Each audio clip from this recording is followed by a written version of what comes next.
ಇನ್ನು ಮೈಸೂರಲ್ಲಿ ಮಹಿಳೆ ನಾಪತ್ತೆ ಪ್ರಕರಣಕ್ಕೆ ಸಂಬಂಧಪಟ್ಟಂತೆ ಒಂದು ರೋಚಕ ಟ್ವಿಸ್ಟ್ ಕೂಡ ಸಿಕ್ಕಿರುವಂಥದ್ದು. ಕೋರ್ಟ್ ಮುಂದೆ ನಾಪತ್ತೆಯಾಗಿದ್ದ ಮಹಿಳೆ ಮಲ್ಲಿಗೆ ಹಾಜರಾಗಿಬಿಟ್ಟಿದ್ದಾರೆ. ಹೀಗಾಗಿ ಅವರ ಕುಟುಂಬಸ್ಥರು ಕೂಡ ಹಾಜರಾಗಿರುವಂಥದ್ದು. ಆರೋಪಿ ಸುರೇಶ್ ಹಾಗೂ ಕುಟುಂಬಸ್ಥರು ಕೂಡ ಹಾಜರಾಗಿದ್ದಾರೆ. ಮಹಿಳೆ ನಾಪತ್ತೆ ಪ್ರಕರಣದಲ್ಲಿ ಪೊಲೀಸರು ಕೂಡ ತನಿಖೆಯನ್ನು ನಡೆಸಿದರು.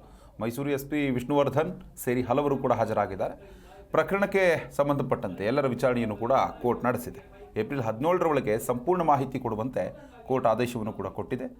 ಮೈಸೂರಿಗೆ ಪೊಲೀಸರಿಗೆ ಆದೇಶವನ್ನು ಕೋರ್ಟ್ ನೀಡಿರುವಂಥದ್ದು. ಮೈಸೂರಿನ 5ನೇ JMFC ನ್ಯಾಯಾಲಯ ಒಂದು ಆದೇಶವನ್ನು ಕೊಟ್ಟಿದೆ.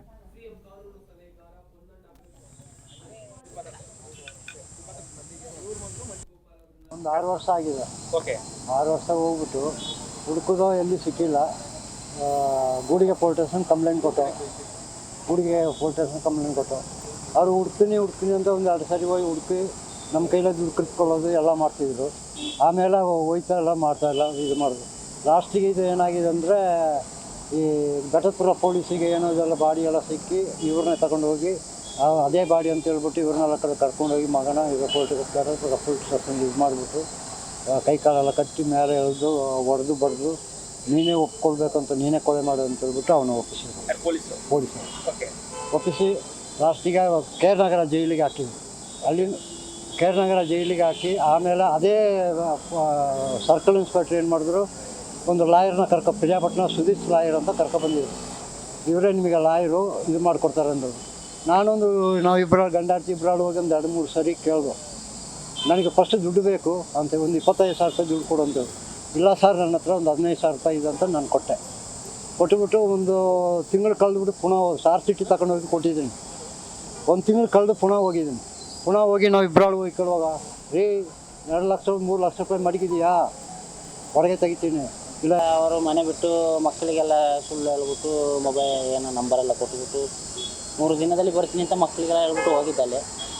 ಮತ್ತು ಹೋದವಳು ತಿರುಗಿ ಬರಲೇ ಇಲ್ಲ. ಮತ್ತು ನಾವು ಸುಮ್ಮನೆ ಆಗ ಫೋನ್ ಮಾಡಿಬಿಟ್ಟು ಬರ್ತೀನಿ ಅಂತ ಮಕ್ಕಳಿಗೆಲ್ಲ ಆಸೆ ಹುಟ್ಟಿಸಿ ನಾವು ಸುಮಾರು ಕರೆದು ಬರಲೇ ಇಲ್ಲ. ಎಲ್ಲ ಸುಮಾರು ವೆಯ್ಟ್ ಮಾಡಿ 1 ವಾರ ಕಳೆದ ಮೇಲೆ ಪುನಃ ಫೋನ್ ಮಾಡಿ ಜಗಳ ಎಲ್ಲ ಆಯಿತು ಫೋನಲ್ಲಿ. ಹಂಗೆ ಹಿಂಗೆ ಏನೆಲ್ಲೋ ಹೇಳಿದ್ಳು.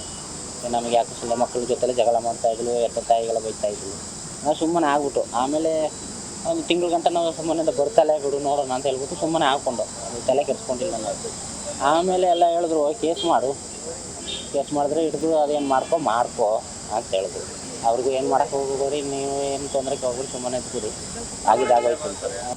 ಏನು ಹೇಳೋದು ಅವರು ಏನು ಹೇಳ್ತಾರೆ ನನಗೇನು ಗೊತ್ತು. ಜೀವಮಾನದಲ್ಲಿ ಬಂದಿದ್ದಾಳೆ, ಕರ್ಕೊಂಡು ಬಂದಿದ್ದಾರೆ, ಏನು ಮಾತಾಡಿದ್ದಾರೆ ಅನ್ನೋದು ಗೊತ್ತಿಲ್ಲ. ಅದಕ್ಕೆ ಅವ್ರಿಗೆ ಜೈಲು ಶಿಕ್ಷೆ ಆಗಲೇಬೇಕು. ನನ್ನ ಮೊಮ್ಮಕ್ಕಳಿಗೆ ಪರಿಹಾರ ಕೊಡಿಸಲೇಬೇಕು ನೀವು. ಜಿ ಕನ್ನಡ ನ್ಯೂಸ್ ಈಗ ನಿಮ್ಮ ಮನೆಯಲ್ಲೇ ನೋಡಿ. ಎಲ್ಲ ಕೇಬಲ್ಗಳಲ್ಲಿ ಈಗ ಲಭ್ಯ. ನಿಮ್ಮ ನೆಚ್ಚಿನ ಜಿ ಕನ್ನಡ ನ್ಯೂಸ್ ಈಗ ಸನ್ ಡೈರೆಕ್ಟ್ ನಲ್ಲಿ number 292, Tata play number 1664, Jio TV number 1334, NXT digital number 30, in cable number 30, city networks 51, U digital number 162, GTPL number 17, Rockline telecommunications number 42, Shri Basaveshwara cable number 168, rural cable network 60, Vinayaka digital 57, Abhishek cable 821, city channel 53, Siddeshwara cable network 57, V4 digital Infotech 628, Surya digital networks 53, Gajanan digital number 836, Malnad Infotech private limited number 56, Metrocast number 830, Victory digital number 167ರಲ್ಲಿ ನೋಡಿ ಆನಂದಿಸಿ.